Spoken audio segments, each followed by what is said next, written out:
Welcome back to Styling with Liz. In today's video, I'll be styling a beige sheer blouse. Now this is also the focal point of my outfit.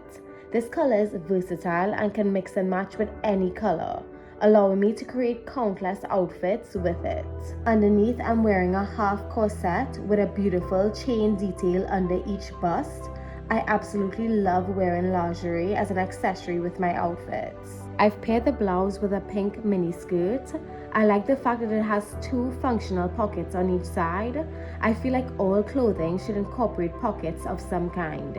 I used a pair of gold pointed toe pumps with a gold chain detail around the ankles, a gold chain with the same link to accentuate the high neckline, and gold bracelets to complement the sleeves of the blouse. I've added the matching blazer over the blouse to reduce the amount of skin showing and give the look more of a classy, chic feel.